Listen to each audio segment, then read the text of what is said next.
سبيل الله الذين يشرون الحياة الدنيا بالآخرة ومن يقاتل في سبيل الله فيقتل فسوف نؤتيه أجرا عظيما.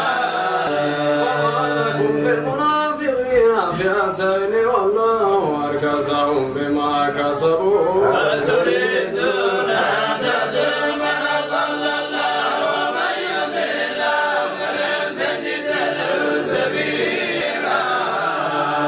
وإذا كنت فيهم فأقمت لهم الصلاة فلتقم طائفة منهم معك وليأخذوا أسلحتهم فإذا سجدوا فليكونوا من ورائكم ولتأت طائفة أخرى لم يصلوا فليصلوا معك وليأخذوا حذرهم وأسلحتهم ود الذين كفروا لو تغفلون عن أسلحتكم وأمتعتكم فيميلون عليكم ميلة واحدة ولا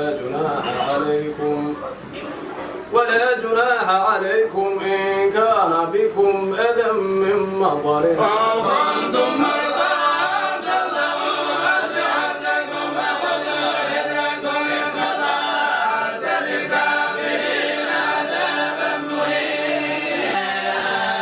إن الله لا يغفر أن يشرك به ويغفر ما دون ذلك لمن يشاء ويهدي بالله من ضل فلا يهتدي.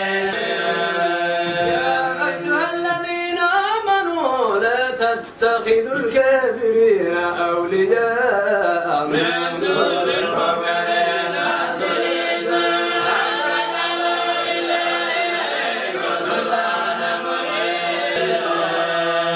يستنكف المسيح أن يكون عبدا لله ولا الملائكة المقربون ومن يستنكف عن عبادته ويستكبر فسيحشرهم إليه جميعا.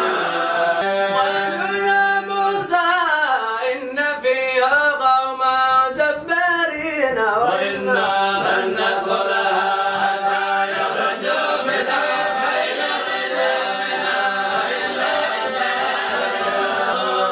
واحكم بينهم بما أنزل الله ولا تتبع أهواءهم واحذرهم أن يفتنوك عن بعض ما أنزل الله.